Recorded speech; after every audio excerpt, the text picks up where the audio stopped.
Hi నేను సతీష్. ఈ video skip చేయకుండా చివరి వరకు చూడండి. చాలా ఇంట్రెస్ట్‌గా ఉంటుంది. ఈ సీజన్ 8కి సంబంధించి ఈ 13 వారాలు ఒక లెక్క, ఈ మిగిలిన 2 వారాలు మరో లెక్క. మెయిన్ ఓటింగ్ పరంగా చూసుకున్నా సరే ఇదే చాలా చాలా చాలా important time. Very crucial time. So, మనం సోషల్ మీడియా యుగంలో ఉన్నాం. చాలా ప్రాక్టికల్‌గా మాట్లాడుకుందాం. ఈ వీడియో మొత్తం చూస్తే మీకు వాస్తవాలన్నీ కళ్ళకి కట్టినట్టు చెప్పేస్తా, అర్థమైపోతే. అందుకే నేను ఒకటి రెండోసారి మళ్ళీ చెప్తున్నా, ప్రాక్టికల్‌గా మాట్లాడుకుందాం. ఏం జరుగుతుంది? ఏం జరగబోతుంది? ఇంతవరకు జరిగింది ఏంటి? ఇకపై జరగబోయేది ఏంటి చెబుతా. వీడియో చూసే ముందు లైక్ చేయండి. అట్లాగే news boy and journalist Satish 2 channels కూడా సబ్స్క్రైబ్ చేసుకోండి. ఆల్ అనే బటన్ టచ్ చేస్తేనే మీకు వెంటనే నోటిఫికేషన్ వస్తుంది. అది యాక్టివేట్ చేసుకుంటేనే. అట్లాగే ఇన్స్టాలో డిస్క్రిప్షన్లో ఇన్స్టా అకౌంట్ ఉంటుంది, అది కూడా ఫాలో అయితే మీకు అప్డేట్స్ అయితే షేర్ చేసుకుంటా. వన్స్ అగైన్ నా రిక్వెస్ట్ ఏంటంటే లైక్ చేయండి. లైక్ చేసి వీడియో అయితే చూడడం కంటిన్యూ చేయండి. ఇప్పుడు ఈ సీజన్ 8 విన్నర్ ఎవరు? అసలు టాప్ 5లో ఎవరు ఉంటారు? ఏ సీజన్లో లేని ట్విస్టులు అయితే ఈ 14-15 వారంలో జరగబోతున్నాయి. ఆడియన్సే ఇక గేమ్ ఆడబోతున్నారు. హౌస్ మేట్స్ ఆడాల్సింది ఆడేశారు. ఇక ఓట్ల పరంగా అసలైన గేమ్ ఆడాల్సింది ఆడియన్సే. ఇప్పుడు ప్రస్తుతానికి పృథ్వీరాజ్ ఎలిమినేట్ అయిపోయినాడు కనుక ఇవాళ నైట్ ఎట్టు చూడబోతున్నాం. సో, తర్వాత 7 అయితే హౌస్లో ఉంటారు కదా. మరి 7లో ఎవరికి ఏ పొజిషన్ అనేది చెప్పుకుంటే, ఫస్ట్ పొజిషన్లో నిఖిల్, నో డౌట్. ఫస్ట్ పొజిషన్లో నిఖిలే ఉంటాడు. ఇంతవరకు ఏంటి, నిన్నటి వరకు గౌతమ్ కృష్ణ 8 మంది ఓటింగ్లో గౌతమ్ కృష్ణే టాప్లో ఉన్నాడు. అన్అఫీషియల్స్ అన్నింట్లో ఉన్నాడు. అట్లాగే నాకు ఉన్న ఎనలైజ్ అన్ని చూస్తే, అబ్జర్వేషన్ చేస్తే ఆయనే ఉన్నాడు 8 మందిలో. కానీ ఇకపై ఎట్లా ఉంటుందంటే, ఇప్పుడు కన్నడ నుంచి, ఆయన స్వరాష్ట్రం కన్నడ కనుక అక్కడ నుంచి వాళ్ళు ఈ అన్అఫీషియల్ పోల్స్లో మన వెబ్సైట్స్ కావచ్చు, మన యూట్యూబ్ ఛానల్స్లో రివ్యూస్ కానీ, లేకపోతే ఇక్కడ వీడియోస్ కానీ ఇవన్నీ చూసి అన్అఫీషియల్ పోల్స్లో ఓటింగ్లో వేయరు వాళ్ళు. ఖచ్చితంగా వాళ్ళు ఎక్కడ వేస్తారు? అఫీషియల్ ఓట్లో ఖచ్చితంగా ఓట్లు వేస్తారు. వాళ్ళు మన సైట్లోకి వచ్చి మన రివ్యూలు చూసి మన అనాలిసిస్లు అన్నీ చూసుకొని ఇక్కడ వేసే పరిస్థితి ఉండదు. ఖచ్చితంగా అఫీషియల్లో మాత్రం హాట్‌స్టార్‌లకు పోయి అయితే ఓట్లు వేస్తారు. ఎందుకంటే సపోర్ట్ చేస్తారు. సొంత రాష్ట్రం నుంచి ఒకడు పక్క రాష్ట్రంలోకి వెళ్ళి విన్నర్‌గా నిలిచే అవకాశం ఉందంటే ఎవరు వదులుకుంటారు చెప్పండి? ఇప్పుడు తెలుగు రాష్ట్రాల నుంచి ఎవరైనా కంటెస్టెంట్ కానీ, ఎవరైనా ఆర్టిస్ట్ కానీ వెళ్ళి పక్క రాష్ట్రంలో పోటీ చేస్తే తెలుగు వాళ్ళు కూడా సపోర్ట్ చేస్తారా? చేయరు. ప్రాక్టికల్‌గా మాట్లాడుకొని చెప్పండి. ఇప్పుడు కన్నడలో బాలాజీ అని ఒక ఆయన గెలిచాడంటే అప్పుడు కూడా సేమ్. అక్కడ కన్నడతో పాటు తెలుగు వాళ్ళు కూడా అప్పుడు కూడా ఇలాగే సపోర్ట్ చేసి ఉండొచ్చు. సో, ఇప్పుడు ఇక్కడ నిఖిల్ విషయంలో కూడా అట్లాగే జరిగింది. వాళ్ళ రాష్ట్రం నుంచి వచ్చేటప్పుడు ఇలాంటి అవకాశం ఎప్పుడో వచ్చేటప్పుడు ఎట్లా వదులుకుంటారు? పైగా ఇతనికి ఉండే పెద్ద అడ్వాంటేజ్ ఏంటి అంటే, ఆయన ఆర్టిస్ట్ కనుక. పాన్ ఇండియా అంటాం కదా, అట్లాగా తెలుగులోని అలాగే కన్నడలో కూడా సీరియల్ ఆర్టిస్ట్‌గా ఒక ఫేమ్ ఉంది, ఒక సక్సెస్ ఉంది. 2, 3 సినిమాల్లో కూడా చేసి ఇవన్నీ ఉంటాయి కనుక ఖచ్చితంగా ఒక అడ్వాంటేజ్, బాగా అడ్వాంటేజ్ అయితే ఉంది అది. ఇప్పుడు గత వారం ఏంటి, గౌతమ్‌కి నిఖిల్‌కి మధ్య కేవలం 5% డిఫరెన్స్ ఉండేది. అది కూడా గౌతమ్ లీడ్‌లో ఉన్నాడు. పక్కాగా గౌతమే 5% డిఫరెన్స్‌తో ఆయనే లీడ్‌లో నిన్నటి వరకు కొనసాగాడు. ఇప్పుడు ఇక అయిపోయింది. ఈ వారం ఎలిమినేషన్‌లు, ఓటింగ్ అంతా డిసైడ్, కంప్లీట్ క్లోజ్. ఇక మళ్ళీ ఈ వారం ఈ 14-15 వారాలకు సంబంధించి కూడా ఇక ఖచ్చితంగా గేమ్ చేంజ్ చేసే మాదిరిగా వాళ్ళు ఉంటుంది. ఇప్పుడు నిఖిల్ ఏంటి, అక్కడ ఇటు ఫ్యాన్ ఫాలోయింగ్ అంతా ఉంది కనుక ఒక 5% ఓటింగ్ తెచ్చుకుంటే గౌతమ్‌తో ఈక్వల్ అయిపోతాడు. ఆ తర్వాత పృథ్వీరాజ్ శెట్టి ఎటు అవుట్ అయిపోయాడు కనుక ఆయన ఓటింగ్ అలాగా అక్షరాలుగా నిఖిల్‌కే షేర్ అవుద్ది. ఆయన ఓటింగ్ ఎంత లేదని ఒక 5% కూడా ఆ పృథ్వీరాజ్ నుంచి నిఖిల్‌కి షేర్ అయినా ఖచ్చితంగా లీడ్‌లోకి అయితే ఒక 5%తో లీడ్‌లోకే నిఖిల్ అయితే వెళ్ళిపోతాడు, నో డౌట్. గత వారం వరకు ఉన్న 5%నే ఇప్పుడు కన్నడ సొంత రాష్ట్రం నుంచి వచ్చే 5%తో ఈక్వల్ అయిపోయినా ఖచ్చితంగా జరుగుద్ది అది, నో డౌట్. వదులుకోరు ఛాన్సు. దాంతోపాటు ఈ పృథ్వీరాజ్ తాలూకు ఓటింగ్ కూడా ఖచ్చితంగా షేర్ అయింది. ఎందుకు, ఇప్పుడు సింపుల్ ఎగ్జాంపుల్ అండి. పాన్ ఇండియా మూవీస్ ఉన్నాయి. అది ఎందుకు అందరూ ఇప్పుడు ఫస్ట్‌లో ఒక సినిమా మొదలుపెట్టిన తర్వాత అందరూ pan India, pan India, pan India అంటున్నారు. అదే పెట్టుబడికి మరికొద్దిగా అదనపు హంగులు అద్దేసి ఇంకా 4, 5 లాంగ్వేజ్‌లో రిలీజ్ చేసి 5 అంతకు మించి ఇట్లా రిలీజ్ చేసుకుంటే వేల కోట్లలో వసూళ్లు వస్తున్నాయి అనేటప్పుడు ఎందుకు వదులుకుంటారు? 100 కోట్లు, 200 కోట్లు పోయి 1000 కోట్లు, 2000 కోట్లు ఇలా టార్గెట్లు పెట్టుకుంటున్నారంటే అంతే కదా. ఇప్పుడు పుష్ప 2 వచ్చింది, 2000 కోట్లు కూడా టార్గెట్ అన్న మాదిరిగా వినిపిస్తుంది సౌండ్. అన్నీ ఏంటి, ఒక తెలుగు భాషలోనైతే అంత అనుకోరు కదా. వాళ్ళు కూడా యాక్చువల్‌గా పుష్ప 1 కూడా ఫస్ట్ తెలుగులోనే అనుకున్నారు. తర్వాత రాజమౌళి వీళ్ళ సలహాతో ఇంకా పాన్ ఇండియా మాదిరిగా తీస్తే అది ఊహించని రీతిలో అన్ని వేల కోట్లు వసూలు చేసే పరిస్థితి అయిపోయి. సో, దాంతో ఏంటి 1000 కోట్ల వరకు వస్తుంది. ఇప్పుడు అందుకే 2000 కోట్లు నెక్స్ట్ టార్గెట్ పెట్టుకున్నారు. అట్లాగే సింపుల్ ఇంకా. ఇక్కడ ఒక లాంగ్వేజ్‌కి 5 లాంగ్వేజ్‌లో రిలీజ్ చేసేదానికి ఎంత తేడా ఉంది కలెక్షన్‌ల పరంగా ఉంటుంది కదా. సేమ్ ఇక్కడ ఈయన కూడా అంతే. ఇక్కడ గౌతమ్ కృష్ణ కావచ్చు, మిగిలిన వాళ్ళందరికీ ఒక తెలుగు రాష్ట్రాల నుంచి ఓట్లు పడితే ఆయనకి కన్నడ స్టేట్ నుంచి కూడా ఓట్లు పడతాయి. దానివల్ల సో, అది ఖచ్చితంగా అడ్వాంటేజ్ అయితే ఉంటుంది. ఇప్పుడు ఇందాక చెప్పినట్టుగా బాలాజీ అన్న ఆయన కన్నడలో గెలిచాడు, మన తెలుగు ఆయన అంటే అక్కడ కూడా కన్నడతో పాటు తెలుగు కూడా సపోర్ట్ కదా. ఇప్పుడు కూడా అట్లాగే ఉంటుంది. అలాగే ఇంకోటి ఏంటి, యష్మి ఆమె ఓటింగు ప్రేరణ హౌస్లో ఉన్నంత వరకు ఆమెకు పడుతుంది. ఆమెను టాప్ 5లోకి తేవడానికి ఖచ్చితంగా ఓట్లు అయితే షేర్ అయితే వన్స్ టాప్ 5లోకి వచ్చేసిన తర్వాత ఇక విన్నర్ అవుతుందో అవదో అవకాశాలు ఉన్నాయో లేవో చూసుకుంటారు. ఓకే, విన్నర్ అవకాశం ఎటు లేనటప్పుడు ఇక టాప్ 5లో 5 అయితే ఏంటి, 4 అయితే ఏంటి, 3 అయితే ఏంటి, ఇంకా రన్నర్ అప్ అయితే ఏంటి, సో అయితే విన్నర్ లేకపోతే ఇక టాప్ 5 అనే మాదిరిగా ఫీలింగు అలా ఆలోచిస్తారు కనుక వన్స్ ఆమెను టాప్ 5లోకి చేర్చేంత వరకు ఓటింగ్ జరిగిన ఆ తర్వాత ఇంకా కన్నడ నుంచి ఎవరైతే ఉన్నాడో ఆయనకి ఖచ్చితంగా ఫైనల్ వీక్ మరి నెక్స్ట్ లెవెల్ ఇంతవరకు 14వ వారం కూడా ఒక లెక్క అయితే ఫైనల్ వీక్ అయితే ఇంకా వేరే లెవెల్ ఓటింగ్ జరిగింది. సో ఆ రకంగా కూడా అది కూడా నిఖిల్కి అడ్వాంటేజ్ అయితే ఉంటుంది, నో డౌట్.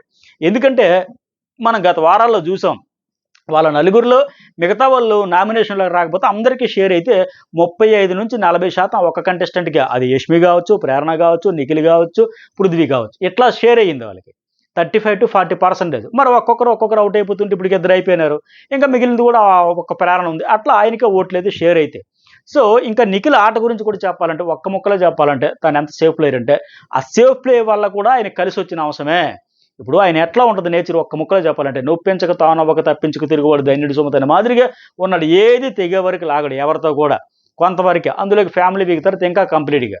ఇట్లా ఏమైందంటే ఇప్పుడు ఆయన హౌస్లోకి వచ్చేసరికి కానీ పేరుతో యూట్యూబ్లో కూడా విపరీతంగా ఫాలోయింగ్ ఉంది, మిలియన్స్ వ్యూస్ కానీ సబ్స్క్రిప్షన్ కానీ అంతా కూడా విపరీతంగా ఫ్యాన్ ఫాలోయింగ్ ఉంది తెలుగులో కూడా. సో ఆ ఫ్యాన్ ఫాలోయింగ్ అంతా కాపాడుకుంటూ వచ్చాడు. హౌస్లోకి వచ్చేసరికి ఒక 25-26% ఓటింగ్ వచ్చింది. దాన్ని అలా నిలబెట్టుకోవడం కూడా మెయిన్ ఇంపార్టెంట్.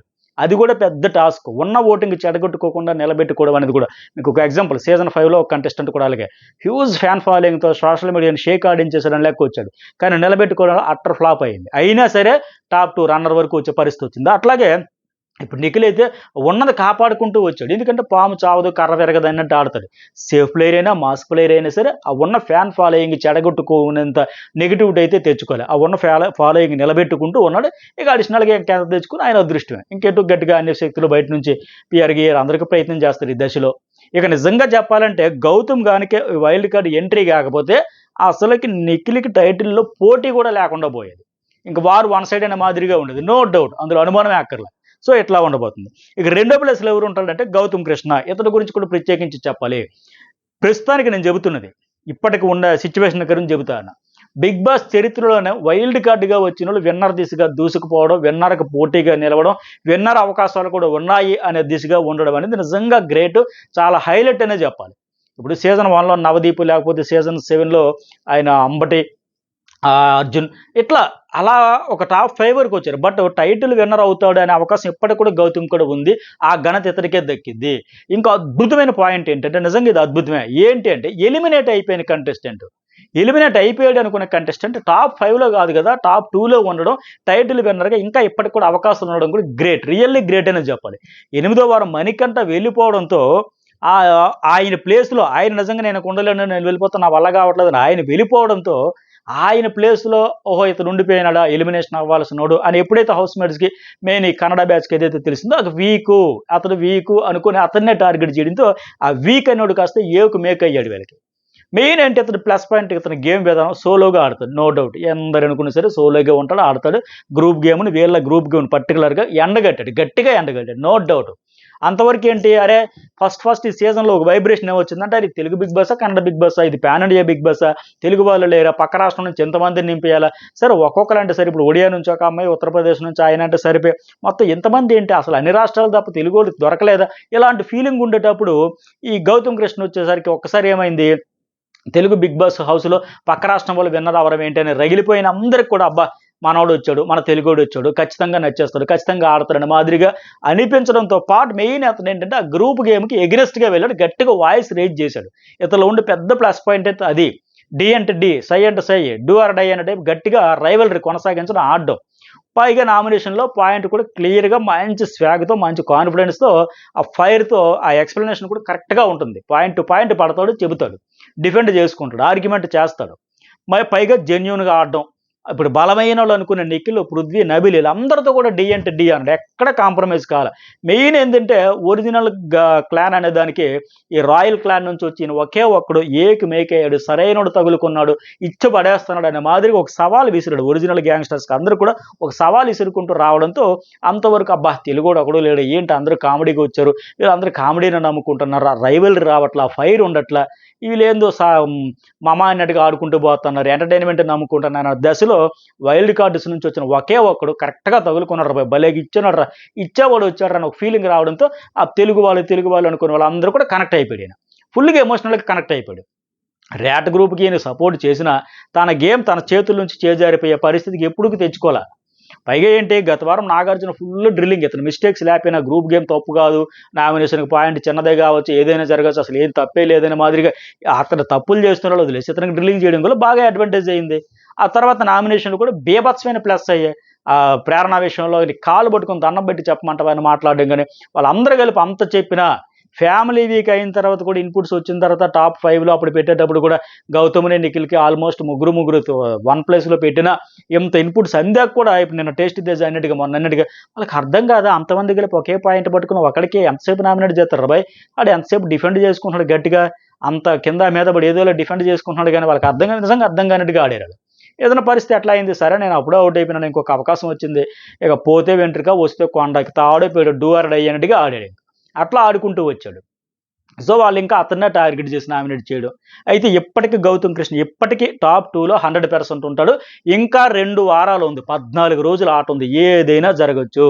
ఒక్క రోజు ఒక్క ఎపిసోడ్ ఒక్కటి సరైనది ఒక్కటి పడితే చాలు. మొన్న ఒక ఎగ్జాంపుల్, ఒక వీకెండ్ ఫుల్గా ప్లస్ అయిపోలా, పాజిటివ్ వచ్చేలా, ఏంది హోస్ట్ ఎట్లా చేశాడు, ఇతని మిస్టేక్ ఏంటి, వాళ్ళది మిస్టేక్ అయితే ఇతను వేసుకోవడం ఏంటని, అలాగే నెక్స్ట్ నామినేషన్లో వచ్చేలా అలాంటి 2 ఎపిసోడ్లు పడినా చాలు, 2 వారాలు టాప్ 1లోకి దూసుకోవచ్చు, టైటిల్ దిశగా ఇప్పటికి కూడా ఛాన్స్ అయితే ఉంది, లేదు అనడానికి నో డౌట్. ఇతనికైతే ఇంకా రేసులోనే ఉన్నాడు. సో ఫస్ట్ సెకండ్ ప్లేస్లోనే వీళ్ళిద్దరు. ఇక 3వ ప్లేస్ అంటే పేరుకి నబీల్ 3వ ప్లేస్ ప్రస్తుతానికి, కానీ ఇప్పుడు నిఖిల్ అండ్ గౌతమ్కి 55% ఉంటే ఈయనకి ఒక 9%, అంటే చూసారు ఎంత డిఫరెన్స్ ఉంది, నక్కకి నాగలం కన్నా అట్లా ఉంది. ఆ ఇద్దరు తర్వాత నబీలే ఉండొచ్చు, ప్రేరణ ఉండొచ్చు, ఎవరైనా ఉండొచ్చు, ఏదైనా జరగచ్చు అనే పరిస్థితి ఉంది. ఎందుకంటే నబీల్ ఆట కూడా పోయింది, చెడగొట్టుకున్నాడు నిజంగా. ఇప్పుడు నిన్న టేస్ట్ తేజ వెళ్తా చెప్పింది నబీల్, నేను వచ్చేటప్పుడు టాప్ 3, ఇప్పుడు టాప్ 5కి వచ్చేసి అన్నాడు కదా, అదే కరెక్ట్. ఇప్పుడు మొట్టమొదట్లో ఏంటి, మొదటి 2 స్థానాలు ఇప్పుడు ఫిక్స్, ఇక మూడో స్థానం ఎవరంటే గ్యారంటీ లేదు, నబీలే ఉంటాడని గ్యారంటీ లేదు, ప్రేరణ ఉండొచ్చు, నబీల్ ఉండొచ్చు, అట్లా ఉంది.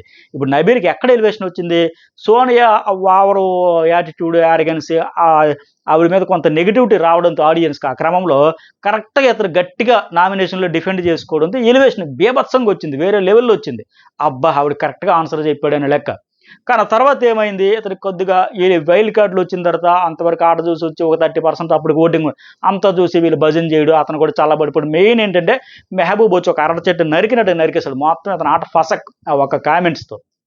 సో ఒక పాసింగ్ క్లౌడ్ లాగా మెహబూబ్ వచ్చి మొత్తం కమ్మేస్తాడు అనమాట, మబ్బులు కమ్మేస్తాను అలా కమ్మేసింది ఇతను ఆటకి. మొన్నటిసారి చూసాను నామినేషన్లో పాయింట్లు తక్కువ, అరుపులు ఎక్కువ, నాలో ఫైర్ ఉంది, నేను షేరు అని నిరూపించుకోవడానికి వాంటెడ్లీ తెచ్చుకున్న దాంతో అసలు కంటే కొసర ఎక్కువైపోయాయి, ఎమోషన్ కంటే తెచ్చిపెట్టుకునే యాక్షన్ సీన్స్ ఎక్కువైపోయినాయి. అక్కడికి ప్రేరణ కూడా ఉంటుంది, ఏంటది నా గౌతమ్తో అంటే ఓకే, ఆ రోహిణి చెప్పినప్పుడు కనీసం పాయింట్ వాటికి ఎంతతో ఇటుకి ఎంతతో వాళ్ళందరూ జోకులు వేసుకున్నట్టుగా, కేబీఆర్ పార్క్ మొత్తం 5 కిలోమీటర్లు తిరిగేసినట్టుగా ఆ అరుపులు ఏంటి, ఆ డ్యాన్సులు ఏంటి, ఆ గెంతులు ఏంటి, అనవసరమైన మ్యానరస్ అంతా వినిపించుకోవాలి కదా పాయింట్. మరి అతడు అదే కదా గౌతమ్ విషయంలో చెప్పాడు. సో ఇదంతా మైనస్ అయింది, నెగిటివ్ అయ్యింది. సో అందుకని ఇప్పుడు 3-4 స్థానాల మధ్య ప్రేరణ నబీల మధ్య పోటీ. అయితే రోహిణి ఓటింగ్కి రాకపోవడం వల్ల కూడా ఆవిడకి ఎంత ఓటింగ్ జరుగుతుంది అనేది ప్యూర్లీ 100% కన్ఫ్యూజ్ అయితే ఉంది. ఎందుకంటే ఆవిడకి పిఆర్ కూడా లేదు. ఇప్పుడు మిగతా వాళ్ళకి పిఆర్ కూడా ఎలివేషన్ ఇస్తారు, లేపుతారు, కానీ ఆమెకు అది కూడా లేదు. ఒక్కసారి కూడా రాకపోవడం కూడా ఎంత కనెక్షన్ ఎంత వచ్చిందని తెలియట్లేదు. ఎందుకంటే మన టాస్క్ అయితే అదరగొట్టేసింది, చించి ఆరేసింది, వేరే లెవెల్ ఆడింది. ఆ ఒక్క టాస్క్తో ఎక్కడికో వెళ్ళిపోయింది. కానీ ఓటింగ్లో రాకపోవడంతో ఏ స్థానం ఎంత రేంజ్లో కనెక్ట్ అయ్యిందని కూడా తెలియట్లా. అలాగే ఇంకోటి ఏంటి, ఇప్పుడు 1వ స్థానం, 2వ స్థానం, 5వ స్థానం అవినాష్ వచ్చాడు కనుక ఫస్ట్ సెకండ్ 5th పొజిషన్ పక్కగా ఫిక్స్. ఇప్పుడు తెలియాల్సింది ఏంటంటే 3-4 స్థానాలు, ఈ 3-4 స్థానాలకి ఏకంగా 4 మధ్య పోటీ. నబీల్, రోహిణి, విష్ణుప్రియ, ప్రేరణ, ఈ 4 మధ్య పోటీ ఉంటుంది. సో ఈ వారం ఎటు రోహిణికి మొత్తం అందరూ వచ్చేస్తారు కనుక, అవినాష్ తప్ప అందరూ వచ్చేస్తారు కనుక అందరికీ అందులో రోహిణి ఓటింగ్ ఏంటో చూస్తే ఫుల్ క్లారిటీ వచ్చేస్తుంది, నో డౌట్. అయితే నా అంచనా ప్రకారం ఏంటంటే రోహిణి, నబీల్లో ఒకరుంటారు టాప్ 5లో, ప్రేరణ, విష్ణువులో ఒకరుంటారు. ఈ 4 మొత్తానికి పోటీ ఉండబోతుంది. ఆ ఫస్ట్ సెకండ్ 5th ప్లేస్లు కన్ఫర్మ్ కనుక ఇప్పుడు థర్డ్ అండ్ 4th పొజిషన్ కోసం ఈ 4 మధ్య రోహిణి, నబీల్లో ఒకరు, ప్రేరణ, విష్ణువులో ఒకరైతే ఉంటారని నేనైతే అనుకుంటున్నా. అయితే విచిత్రం ఏంటంటే సీజన్ ఎండకు వచ్చేసినా సరే ఇంతవరకు టాప్ 5 ఎవరన్నది కానీ, టైటిల్ విన్నర్ ఎవరన్నది కానీ ఖచ్చితంగా చెప్పలేని పరిస్థితి వస్తూ ఉంది. సో ఇట్లా ఉండబోతుంది ఓటింగ్ ట్విస్టులు చూస్తే. మరి మీ దృష్టిలో ఎవరు టాప్ 5 అనిపిస్తున్నారు? ఎవరు విన్నర్ అనిపిస్తున్నారు కూడా అభిమానంతో కాకుండా ప్రాక్టికల్‌గా చెప్పి మెసేజ్ అయితే పెట్టండి. అయితే ఈ పొజిషన్ ఉంది. ఇప్పుడు ఇంకా గౌతమ్ కూడా ఏంటి, నిఖిల్ అండ్ వాళ్ళ ఫస్ట్ అండ్ సెకండ్ పొజిషన్ చెప్పారు కదా! గౌతమ్ కూడా ఈ మెయిన్ ఈ 2 వారాల్లో ఆయన పీఆరే గావచ్చు, ఫ్యాన్సే గావచ్చు, ఆయన ఆట చూసి మెచ్చుకునే వాళ్ళు గావచ్చు, అభిమానించే వాళ్ళు గావచ్చు, ఇన్ని రోజులు సపోర్ట్ చేసిన వాళ్ళు గావచ్చు, వేరే లెవెల్ కష్టపడితే తప్ప పై పొజిషన్‌కి వచ్చేదానికి ఎంత కష్టపడాలో అంత కష్టపడాల్సి ఉండేది. ఎందుకంటే ఖచ్చితంగా నో డౌట్ నిఖిల్‌కైతే ఆ సపోర్ట్ వస్తది. ఆయన ఈక్వల్ చేసేస్తాడు. డామినేషన్‌లో కూడా వచ్చేస్తాడు. సో, అతను కూడా అదే పరిస్థితి. అట్లాగే మిగతా వాళ్ళకి కూడా టాప్ 5లో బెర్త్ కన్ఫర్మ్ చేసుకోవాలంటే ఇంక బయట ఎంత ఓటు పెంచుకోవాలన్న దాంట్లో సర్వశక్తులు ఒడ్డుతారు. ఎందుకంటే ఇన్నాళ్ళు ఒక లెక్క. ఇప్పుడు చెప్పుకోవడానికైనా టాప్ 5 కంటెస్టెంట్ అని చెప్పుకోవడానికి, టైటిల్ విన్నర్ అని చెప్పుకోవడానికి మళ్ళీ మళ్ళీ రాదు కదా అవకాశం. ఇప్పుడు అందుకే కదా అవినాష్, రోహిణి, టేస్ట్ తేజ, పృథ్వీరాజ్ కూడా అరే అప్పుడెప్పుడో అవుట్ అయిపోయిన పర్వాలేదు టాప్ 5 ముందు వచ్చి అవుట్ అయిపోతే బాధగా ఉంటుంది అన్నాడు కదా. మరి వాళ్ళకి ఒక ట్రాక్ రికార్డ్ చెప్పుకోవాలంటే అది ఉంటుంది కనుక ఇక ఏ కంటెస్టెంట్ వాళ్ళు కూడా ఇన్ని రోజులు ఒక లెక్క అయితే ఓట్ల విషయంలో, ఆట విషయంలో ఇకపైన మరొక లెక్క ఉంటుంది. చాలా ప్రెస్టేజ్‌గా, సీరియస్‌గా తీసుకొని ఎవరు ఎంత పెద్ద ఎత్తున ప్రచారం చేసుకొని కష్టపడతారో అంత లెక్కల వాళ్ళ పొజిషన్స్ అయితే చేంజ్ అవ్వబోతున్నాయి. సో మరి మీకేమనిపించింది? ప్రాక్టికల్‌గానే మీరు కూడా ఆలోచించుకొని లెక్కలేసుకొని మెసేజ్ అయితే పెట్టండి. అంతే తప్ప ఊరికే అభిమానంతో వీళ్ళే వాళ్ళే అనకుండా ఏమనిపించిందో మెసేజ్ అయితే పెట్టండి. Thank you.